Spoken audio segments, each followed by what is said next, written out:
اللہ پر ہونا چاہیے، لیکن تعلیم کیا ہے کہ پہلے رسی باندھ لو، اس کے بعد اللہ پر یقین کرو۔ اپنے جانوروں کو کھلا چھوڑ کے کہو کہ اللہ کے حوالے، پھر ایسے نہیں ہوتا، کیونکہ جانور تو جانور ہے۔ اللہ پر بھروسہ ضرور رکھو، اللہ پر یقین ضرور رکھو، اللہ کو آزماؤ نہیں۔ آزمانا غلط ہے، ہمیں اپنے رب پر، اللہ پر پورا یقین ہے، پورا بھروسہ ہے، ہم اپنے رب کو آزمانے والے نہیں ہیں۔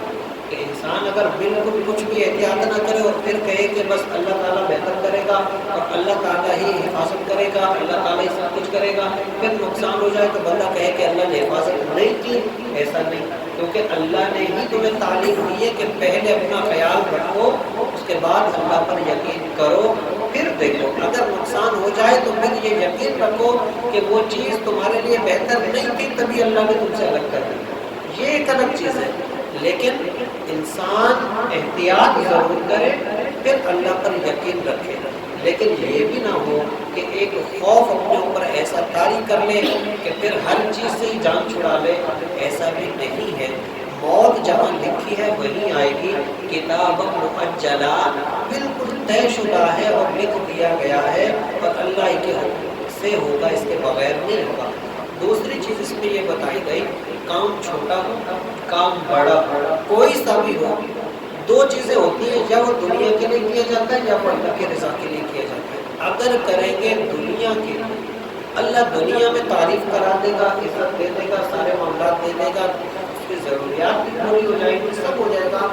لیکن آخرت میں خالی ہوگا۔ اور اگر انسان اللہ کی رضا کے لیے کرے، دنیا میں ذلت اور رسوائی اس کو بھی نہیں ملتی۔ جو اللہ کے لیے کام کرتے ہیں، اللہ تعالیٰ ان کی ضرورتیں پوری کرتا ہے، دنیا میں بھی وہ لوگ جی جاتے ہیں، اپنی زندگی گزار جاتے ہیں، پورا وقت گزرتا ہے، ٹھیک گزرتا ہے، لیکن یہ ہے کہ جب آخرت میں وہ جائیں گے پھر ان کے رتبے الگ ہیں، پھر ان کی منزلیں الگ ہوں گی۔ یہاں تک آتا ہے کہ بعض ایسے افراد ہو گئے کہ بروز قیامت وہ اپنا اجر دیکھیں گے پہاڑوں جیسے، وہ خود کہیں گے کہ یا اللہ ہماری تو نیکی تھی نہیں، ہمارے تو عمل تھے نہیں ایسے، یہ اجر کس چیز کا ہے ہمیں تو نہیں یاد۔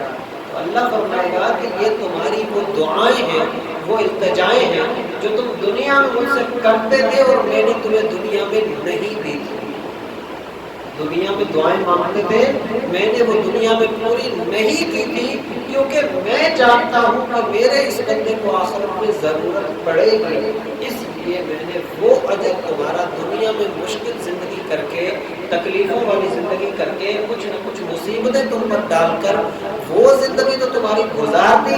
لیکن تمہارے آخرت میں تمہیں ناکام ہونے سے بچایا اور تمہارا وہ اجر یہاں جمع کر دیا۔ تو آتا ہے کہ بندہ خود یہ تمنا کرے گا کہ کاش دنیا میں میری ایک بھی دعا قبول نہ ہو، تاکہ مجھے آخرت میں میرے رتبے، میرے یہ منزل اور بھی اوپر بلند ہو جاتی ہے۔ یہ ہے انسان، کہ انسان بعض اوقات جلد بازی میں شکایت پر بھی اتر آتا ہے کہ میں دعا کر رہا ہوں قبول نہیں ہوتی، میں ورد وظائف کر رہا ہوں قبول نہیں ہوتے، بہت ساری شکوے شکایت کر دیتا ہے۔ حالانکہ انسان کو یہ کامل یقین رکھنا چاہیے کہ اللہ تعالیٰ اجر ضائع نہیں کرے گا، میں اب دنیا میں مانگوں یا میں آخرت کے لیے رہوں۔ دنیا کا یہ جو وقت ہے یہ ہے بھی بہت کم اور گزر بھی جائے گا، چاہے آپ رو کر گزارو یا ہنس کر گزارو، بھوک سے گزارو یا پیٹ بھر کے گزارو، پھر بھی گزرے گا، کیونکہ دنیا میں مثال دی گئی ہے، ہمیں دکھایا گیا ہے، اللہ نے ہمیں صحت مند بنایا، ہمارے سامنے نابینا افراد ہوتے ہیں، ہمارے سامنے ہاتھ پاؤں سے معذور افراد ہوتے ہیں، وہ بھی تو زندگی گزار رہے ہیں۔ ہر چیز میں ہمارے لیے سبق ہے کہ تم دیکھو اللہ نے تمہیں صحت مند بنایا، اگر تمہیں ایک وقت کا کھانا نہیں ملا تو شکوہ کس بات کا؟ جا کر دیکھو جو لوگ بھوک سے کئی دنوں بھوکے رہنے کے بعد مر جاتے ہیں، کھانا نہیں ملتا، اللہ نے تمہیں دیا تو ہے۔ ایسے بھی افراد کے انسان کے کپڑے پرانے، شکوہ کرتا ہے کہ میرے پاس اتنی کیوں نہیں کہ میں نئے کپڑے خرید سکوں، حالانکہ اسے دکھایا جاتا ہے کہ دیکھو دنیا میں ایسے بھی افراد ہیں 70 ڈھانپنے کا کپڑا نہیں ہے ان کے پاس۔ حضرت موسیٰ علیہ السلام کا ایک بہت مشہور ہے، آپ اللہ سے کلام کرنے کے لیے جا رہے تھے، ایک شخص ملا، کہنے لگا کہ آپ اللہ کے پاس جا رہے ہیں، کہنا اللہ سے یا اللہ مجھے اللہ نے بہت دیا ہے، بس اور مت دے، مجھے بہت ہے میرے پاس، مجھے اور نہ دے، مجھے اور نہیں چاہیے، بہت ہے میرے پاس۔ آپ اللہ کو یہ پیغام دے دیں۔ کہا ٹھیک ہے۔ کچھ آگے گئے، ایک شخص بیٹھا تھا جس کے پاس کپڑے نہیں تھے، بے لباس تھا، اور ریت کے ساتھ اس کا اپنا ستر ڈھانپا ہوا تھا، وہ بیٹھا ہوا تھا، کھڑا نہیں ہو سکتا تھا، ریت پہ بیٹھ کے اپنا ستر ڈھانپا ہوا تھا۔ اور وہ کہنے لگا کہ آپ اللہ کے پاس جا رہے ہیں، اللہ سے کہنا یا اللہ یہ مجھے کس حال میں رکھا، مجھے کیوں نہیں دے رہا، مجھے اس حال میں رکھا ہے کہ میرے پاس تن ڈھانپنے کا کپڑا نہیں ہے، مجھے یہ حال کیوں دیا ہوا ہے، مجھے کچھ عطا کر، مجھے کچھ دے۔ کہا ٹھیک ہے میں کہہ دوں گا۔ گئے، جب اللہ کی بارگاہ میں پیغام دے تو اللہ نے فرمایا موسیٰ جس نے یہ کہا نا میرے پاس بہت ہے مجھے اور نہ دے، اس کو کہنا کہ تو میرا شکر ادا کرنا چھوڑ دے، میں تجھے دینا چھوڑ دوں۔ اور دوسرا